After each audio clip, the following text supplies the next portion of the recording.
The pages of history are littered with the tragic tales of those cursed with blue blood. And no tale could be darker than that of King Allant, the 12th of his name, the magnanimous and much-loved ruler of Boletaria.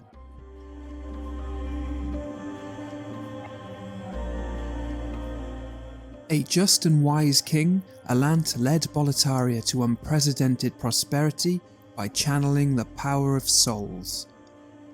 But, despite his success, paranoia and fear filled the good king's heart. He became obsessed with power, and as we all know, what do all men with power want? Soul of the mind, key to life's ether. Soul of the lost, withdrawn from its vessel. Let strength be granted so the world might be mended. So the world might be mended. These words lured King Allant to the ethereal cathedral known as the Nexus. Here, between the world of the living and the dead, he chose to awaken the Old One, in exchange for unimaginable power. And so it would be by the king's own hand. The colourless fog came, quickly poisoning his mind and his kingdom. The king's loyal knights rallied together to march upon the overrun palace and seek counsel with their king. The twin fangs Biorr and his younger brother Vallarfax, the sharp-eyed tribeswoman Longbow Oolan, Alfred, the Knight of the Tower, and Metis, the Knight of the Lance. Despite their combined strength and wisdom, the brave knights would never make it to their king.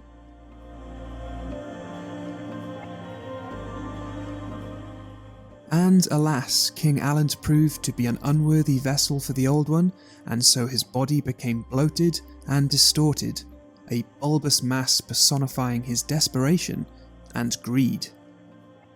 Deep within the Old One he would remain, trapped beneath the Nexus, whilst his demon form, the false King Allant, would take his place upon the throne of Boletaria, overseeing the destruction of the kingdom and eventually all humanity. As loyal as they were in life, the king's knights remained ever as loyal in death.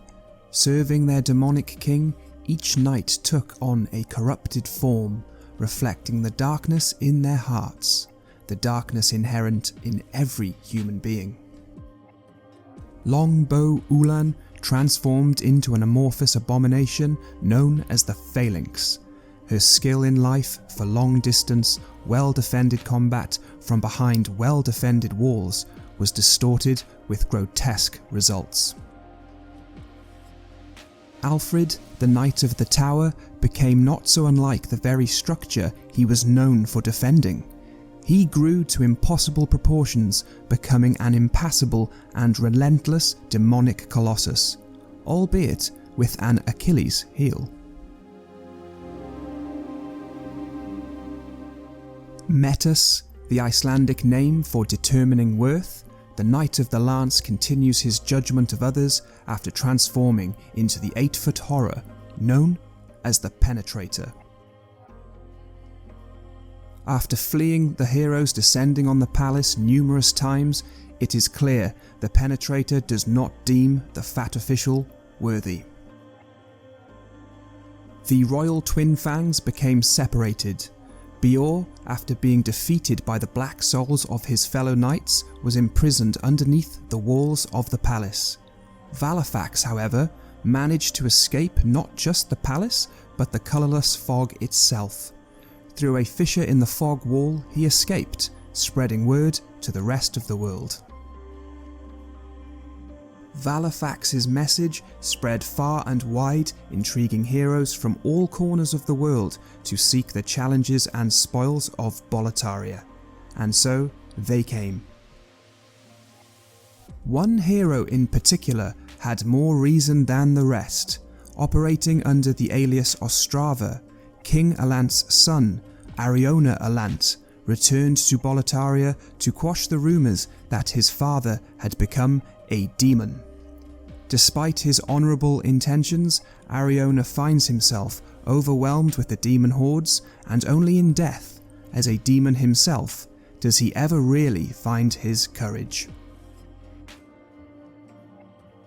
And so, the tale of Boletaria's fall is told, but many more tales are still to come. Therefore, our story is to be continued.